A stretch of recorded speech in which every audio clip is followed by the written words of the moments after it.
छत्तीसगढ़ में सूचना का अधिकार यानी आरटीआई कानून को लेकर बड़ा खुलासा हुआ है। राज्य में साल 2024 में 1,15,000 से ज्यादा आवेदन सूचना के लिए लगाए गए, लेकिन इनमें से हजारों मामलों में जानबूझकर टालमटोल और गलत सूचना जैसे मामले सामने आए हैं।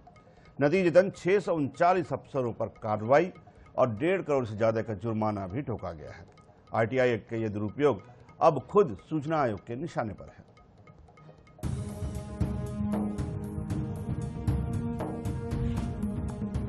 छत्तीसगढ़ में सूचना का अधिकार कानून यानी आरटीआई एक्ट को लेकर बड़ा सवाल खड़ा हो गया है।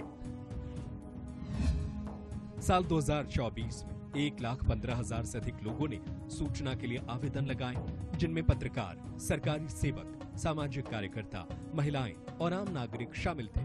लेकिन सूचना देने में टाल मटोल, झूठी जानकारी, अधूरी सूचना या रिकॉर्ड नष्ट करने जैसे गंभीर आरोप कई जन सूचना अधिकारियों पर लगे हैं। राज्य सूचना आयोग ने इस लापरवाही को गंभीरता से लिया और 639 अधिकारियों के खिलाफ अनुशासनात्मक कार्रवाई की सिफारिश की है। साथ ही ऐसे अधिकारियों पर कुल 1.5 करोड़ रुपए से ज्यादा का जुर्माना भी लगाया गया है। इस मामले में वरिष्ठ भाजपा नेता का कहना है कि आरटीआई के दायरे में जो चीजें हैं उसकी जानकारी दी जा रही है।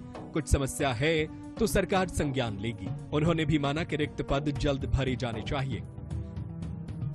जो राइट टू इन्फॉर्मेशन आरटीआई का जो विषय सूचना के अधिकार का, आज तो सूचना के अधिकार के तहत बहुत लोग बहुत सारी जानकारी प्राप्त कर रहे हैं, इसलिए मुझे नहीं लगता कि कोई बहुत बड़ी समस्या होगी कि जानकारी प्राप्त नहीं हो पा रही है।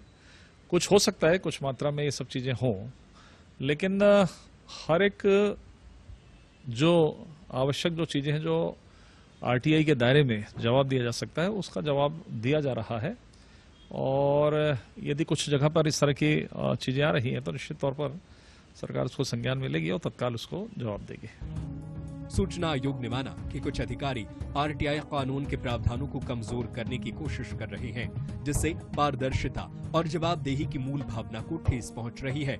लिहाजा छत्तीसगढ़ में आरटीआई कानून को लेकर बढ़ती लापरवाही पर अब सीधे सूचना आयोग की निगरानी है। कार्रवाई और जुर्माने से ये संदेश साफ है कि अब जवाबदेही से बच पाना आसान नहीं होगा।